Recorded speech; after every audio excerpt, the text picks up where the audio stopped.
안녕하세요. 이번에 스타트업 서비스 기업에 있습니다. 경영학과로 SI로 이직했습니다.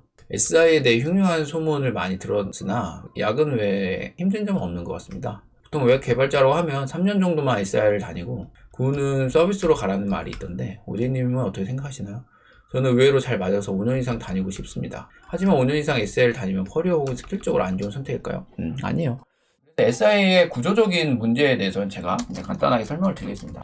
SI는 쉽게 얘기하면 외주를 받는 건데 이게 왜 구조적인 문제가 있느냐에 대해서 얘기를 할게요.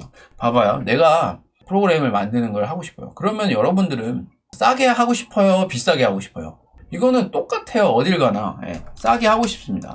근데 이 단가를 그러면은 잘 불러야 돼요. 왜 그러냐면 너무 많이 부르면 안 해. 이 사람이. 근데 너무 싸게 부르면 손해를 본다라는 거죠. 이 단가는 정말 어려워요. 가격 설정하는 게. 저도 지금 너무 어려워요. 그래서 저도 단가를 불러놓고 손해보는 경우가 되게 많아요. 그래서 SI를 하면은 싸움이 많이 일어나는 거예요. 왜냐면 고객이 이 정도는 해주면 안 돼요. 근데 이 정도 해줌으로 인해서 막 수천만 원이 톡톡 하고 나간다는 거예요. 왜냐면 그 조금이 쉽지가 않으니까. 그래서 그 조율하는 게 굉장히 쉽지 않고, 그래서 어차피 바꿔줄 거니까 그걸 예상해서 비용을 부르면 비싸서 안 해요 해서 시작도 안 한다는 거죠. 그러면 더 나가서 그 외주를 누가 주느냐라고 봤을 때 개인은 웬만하면은 외주를 부탁하기가 쉽지가 않아요. 회사에. 왜냐하면 비싸요. 굉장히 비싸요. 사람 인건비가 만약 한 달에 500만 원이다. 그러면 회사 입장에서는 진짜 최소한 곱하기 2를 해야 돼요. 그러면 뭐예요? 인력이 한 2명 들어갔다. 그럼 한 달에 2천만 원이 들어가는 거예요. 이런 구조를 갖고 있어요. 여기서 또 물어보죠. 그럼 왜 2배나 가져가요?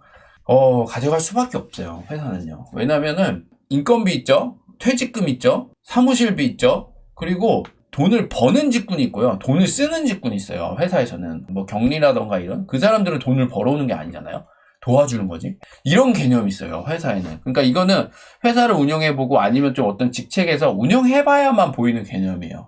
그런데 이거를 그거 어거지 아니냐요? 아니에요. 진짜로. 이거는 정당한 거예요. 이게 안 되면 회사가 존속이 될 수가 없고요. 그럼 여러분들이 생각하는 안정적인 월급을 받는 직원들이 존재할 수가 없어요. 그렇기 때문에 개인이 가져가는 어떤 월급의 최소한 곱하기 2는 해야 회사가 운영이 되고 회사가 돌아갈 수 있는 구조라는 거죠. 왜 비싼지 말씀드린 거예요. 그러면 한 2달 쓰면 5천만 원은 예상을 해야 되는 거예요. 그래서 앱을 제대로 만들고 싶다? 그럼 5천만 원은 있어야 돼요. 솔직히 얘기를 하면은. 그게 최소예요. 근데 이게 안 되죠. 개인이. 그래서 어떻게 해요?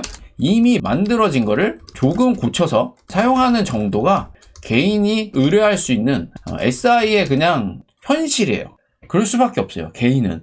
그래서 뭐 좀 제대로 한다 해도 한 1,000만 원, 2천만 원 정도에서 개발하고, 하지만 마음에 드는 게 나오기가 구조적으로 너무 힘들다라는 거예요.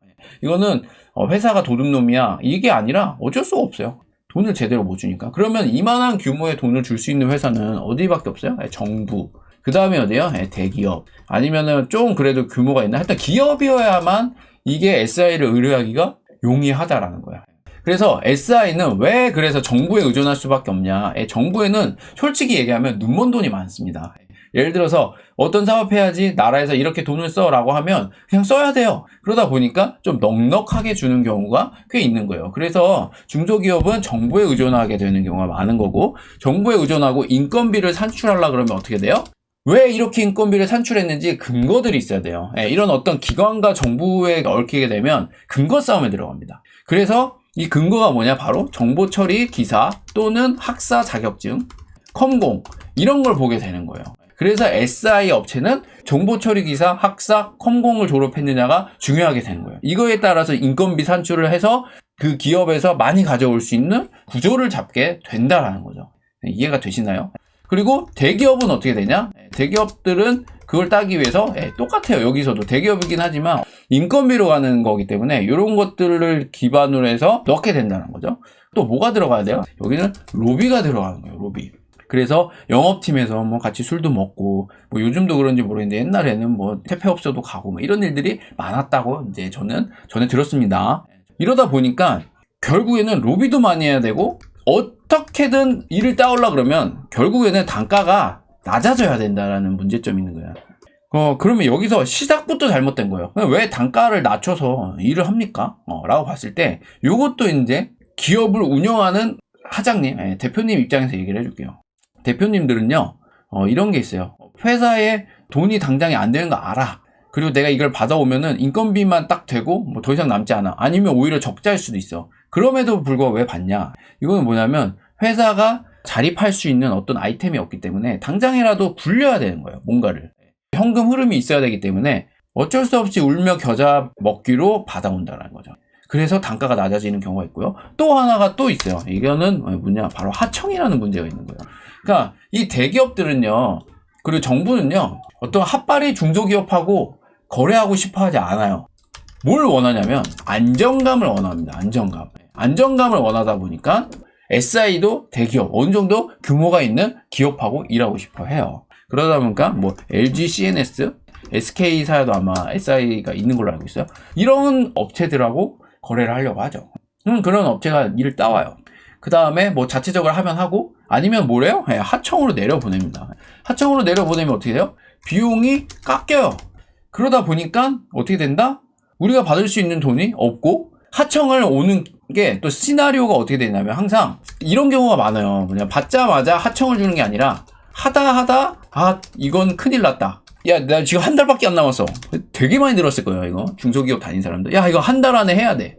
이런 어떤 급박한 일들을 만들어서 하청을 주는 경우가 비일비재해요. SI 업체에서. 그래서 뭐냐? 근본적인 이런 구조에 문제가 있기 때문에 SI가 문제가 많다라는 어떤 배경이 있다라는 거예요. 근데 100% 이럽니까? 라고 했을 때 그렇지는 않아요. 그렇지는 않은데 제가 얘기했죠. 근본적인 시작점이 어디냐? 외주라라는 거예요. 그렇기 때문에 이런 일이 아예 100% 사라질 수는 없다라고 보는 게 제 생각이에요. 그래서 100%는 아니지만 이런 경험을 했던 SI 선배들이 야, 여기 아니다. 죽어라 했는데 아니다. 뭐 이런 것도 있고.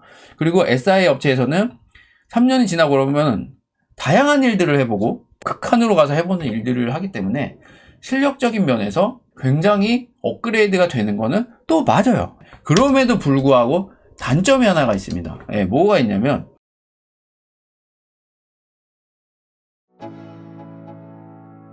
Let's go. Yo, I'm like an addict. Do I gotta have it? I ain't even playing. Got a really bad habit. If it moves, gotta grab it. Fuse.